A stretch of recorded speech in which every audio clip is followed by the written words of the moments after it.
what if I told you that 95% of every human being who has ever lived, including you, is basically considered a systemic failure? I mean, that is definitely a terrifying thought to start with. Right. But get this, it's not because of your personal flaws or, because you didn't work hard enough. It's because the entire operating system of human history is fundamentally broken. Yeah, that's the core of it. Have you ever, watched the evening news or just felt the crushing weight of your own career expectations and thought, well, we don't need a policy update, we need a giant reset button? It is a really profound feeling. And honestly, the desire to just wipe the slate completely clean usually peaks when the structures we rely on feel like they are buckling under their own weight. Exactly. And that instinct is exactly the foundation of the blueprints we are analyzing today. So our mission on this deep dive is to step inside this massive, completely radical thought experiment. We are dismantling a proposed blueprint for just completely rebuilding human society from the ground up. From absolute scratch, yeah. And our sources for this are two translated essays published in 2013 and 2015 by a philosopher and writer named Zhuefeng. We should clarify, these texts do not advocate for, simple tax reform or minor geopolitical shifts. Oh, definitely not. They propose tearing down the very fabric of how you live your life.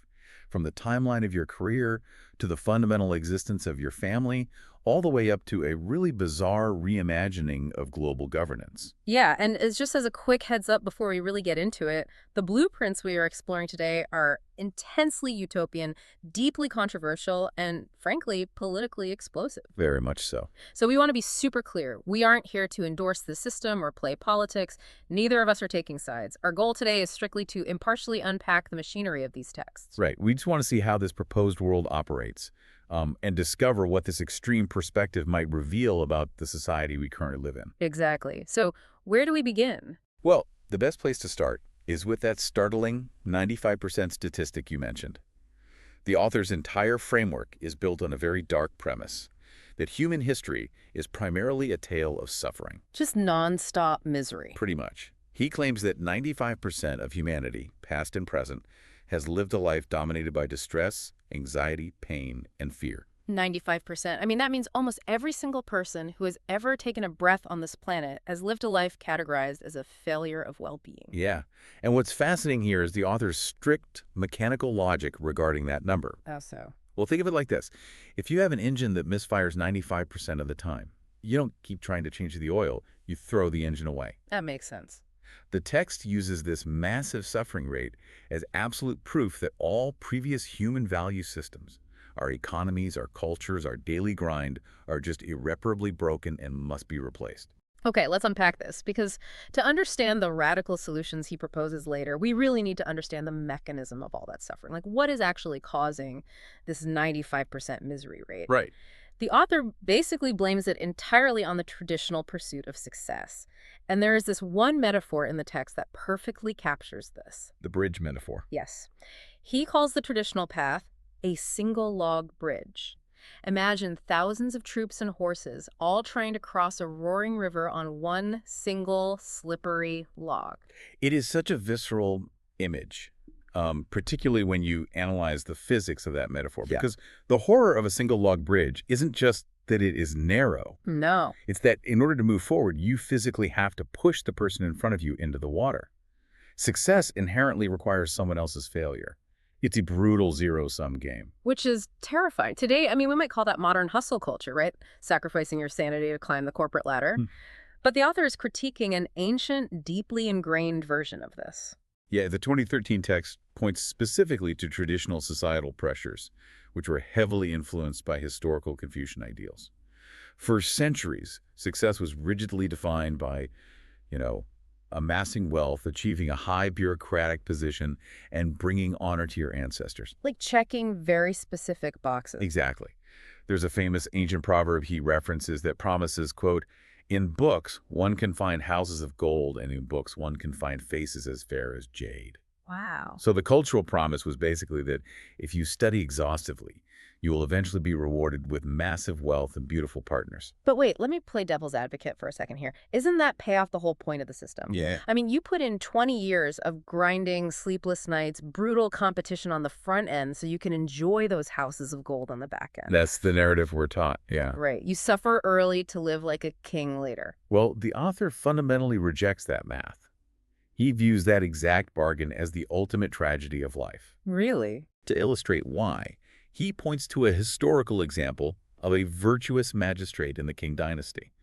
He says even an honest government official back then might amass 100,000 silver taels in 3 years. Which is a fortune. A massive fortune. And a corrupt one would have unimaginable riches. So they theoretically won the game. They crossed the single log bridge. Right. So what is the problem? I mean, they have the gold. The text asks a really piercing question about human biology here. How much of that wealth can they actually enjoy? Oh, I see. Yeah, by the time a person has successfully fought their way across that single log bridge, what is the state of their body and soul? The text describes how their happy childhood was just drowned in preparation. Right. Constantly studying. Their beautiful, vibrant youth was, in the author's haunting words, gnawed away by books and endless competition. Oof. Gnawed away. That's dark. It implies your vital energy is just being slowly consumed by the system. Exactly. And by the time they secure the wealth and the fame, their legs are weak, their hair is gray, and their capacity for pure, unadulterated joy is practically gone. Wow. They sacrifice their prime physical and emotional years to a competition that leaves them just too old to enjoy the spoils. Therefore, the author concludes, this traditional path isn't a success story at all. It is an utter failure. Okay, there is a massive contradiction we have to confront here then. If the zero-sum grind of traditional success is a failure, what is the alternative? That's the big question. Because in our modern world, we completely commodify human life stages. We just expect to sell our prime physical years to an employer, leaving only our exhausted twilight years for ourselves. So how does the author redefine a successful human life?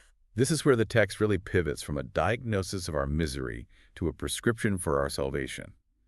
The author completely decouples age from economic value. Okay. He introduces an entirely new, deeply idealized timeline for how a human life should be structured, phase by phase. Break down this new timeline for us, because reading it in the source material feels like looking at an alien civilization. It really does. So the progression goes like this. First, childhood should be pure, unadulterated joy. Not early prep school, not resume building for toddlers, just joy. Yeah, let kids be kids. Second, youth should be dedicated entirely to play, fun, and discovering passions. Third, young adulthood is reserved for chasing dreams and establishing ideals. Notice what is missing there. I mean, we are well into young adulthood in this timeline, and there hasn't been a single mention of a soul-crushing commute or paying off student debt or climbing a corporate ladder. And that is very intentional. According to this text, it isn't until the fourth stage, which is middle age, that life should actually be filled with diligent work. Wait, so the idea is that you wait until your brain is fully formed and you have already lived out your passions and dreams before you actually shoulder the economic burden of society. That is exactly the framework, and it is followed by the fifth and final stage. Old age is strictly for leisure and self-care. No working until you drop. Right? You don't work until your body breaks down. You just enjoy a peaceful twilight. And all of this builds to a very specific metric of success in the text, doesn't it? The goal isn't dying with the biggest empire or the most money. Not at all. The author states that true success is reaching the end of your life with zero regrets, no intense hatreds, and no agonizing unfulfilled desires. He describes this state as smiling even in the tomb. Yeah, and he also frames this as aligning your life with the way of the greatest creator.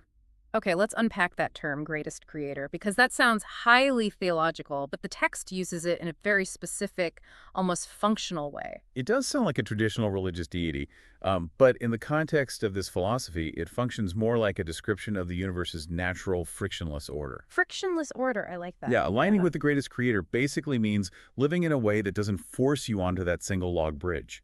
It shifts the goalposts of success entirely away from external dominance, like making others envy you, and places it squarely on internal peace. That sounds incredibly idyllic, but here is the roadblock.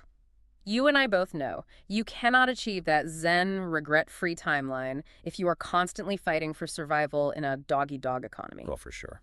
If there is a war in your country or a massive recession, you can't just casually spend your youth playing and your old age relaxing. Right. Personal peace requires environmental peace. And the author recognizes that exact reality. Right. You simply cannot live a frictionless life in a high-friction world. Right. And this is the catalyst for the 2015 essay, where the narrative scales up drastically from personal philosophy to a radical restructuring of global society.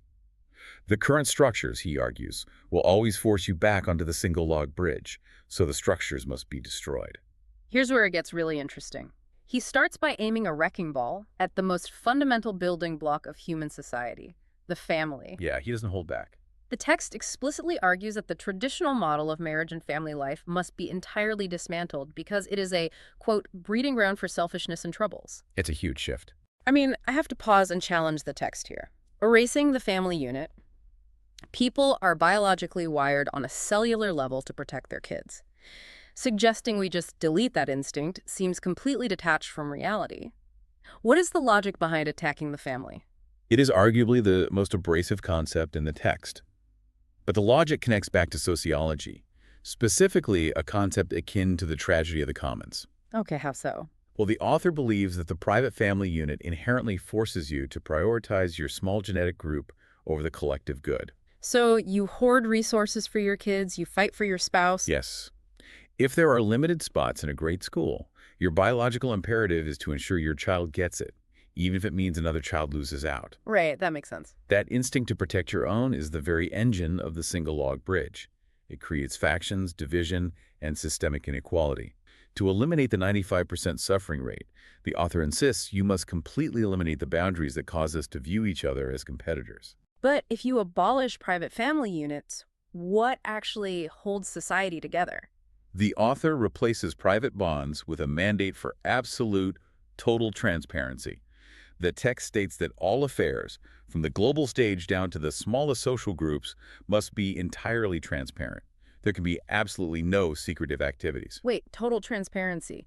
If you strip away private family life and demand that there is zero secrets, aren't you just replacing the selfishness of a family with a terrifying top-down surveillance state? It definitely sounds that way to us. Yeah, having zero privacy sounds incredibly dystopian. That is the immediate modern reaction for sure. However, the text views secrecy differently. It argues that secrets are the dark spaces where corruption, betrayal, and factions grow. Okay, see the angle. By suppressing all secretive activities, the author believes you remove the oxygen that fuels conflict. In this blueprint, the loss of privacy is basically the necessary tax you pay for absolute social harmony. And this desire to crush factions and secrets scales all the way up to his most jaw-dropping political proposal. Oh yeah, the global governance part. Right. The text demands that local elections be entirely abolished across the globe. Instead, regional administrators should be appointed directly by the United Nations. And the 2015 text does not shy away from giving extremely provocative examples to illustrate how this would work. No, really doesn't. The author suggests the UN should appoint someone like Vladimir Putin to govern North America. Barack Obama should be appointed to administer the Middle East. And Xi Jinping should be placed in charge of the European Union. Hearing those names assigned to those regions feels completely absurd. It violates every rule of geopolitics. It really does. Why would you take a leader with a specific cultural and historical background and force them to rule a region they have zero connection to, or even a historically adversarial relationship with? Well, this raises an important question, and the friction you are feeling is exactly the author's point. The author believes that a leader with local ties is a dangerous leader because they are inherently biased. Because of local nationalism. Exactly. They possess local nationalism. They will always secretly prioritize the prosperity of their own homeland over the global collective. They will hoard resources for their nation the exact same way a parent hoards resources for their child. Precisely. By completely severing a leader's geographical, historical, and cultural ties to the region they govern, you intentionally break their bias. They have no local favorites to play. So they have to be impartial. Right. You force them to adopt a purely administrative, global perspective. The author argues that this extraordinary counterintuitive thinking is the only way to genuinely achieve a peaceful world order. And again, just to reiterate our impartiality rule here, we are definitely not endorsing Putin running North America or anything like that. Oh, absolutely not. We're just exploring the fascinating out-of-the-box mechanics of this thought experiment from the text. Exactly. But okay, let's step back and look at the sheer scale of this. No marriage, no private families, no secrets, no local elections. If you try to implement this tomorrow, society wouldn't just resist, it would collapse into absolute apocalyptic chaos within 45 seconds. Without a doubt. How does the author claim to actually execute this transition? Well, the author is highly aware of the potential for chaos. The text explicitly guarantees that his transition will not lead to global collapse. He claims to have a concrete plan that allows for a smooth, well-organized shift. What is the actual mechanism of that plan, though? Do we vote on this? Is it an economic revolution? You can't just flip a switch on human nature? The mechanism is not a violent overthrow of the government. It is a structural migration. The plan centers entirely around a concept he introduces as the second home created by Lifechanyuan. Okay, what actually is Lifechanyuan? Is it a philosophy, a digital network, a physical place? The text presents it as a tangible, physical realization of these ideals. It operates as a parallel society.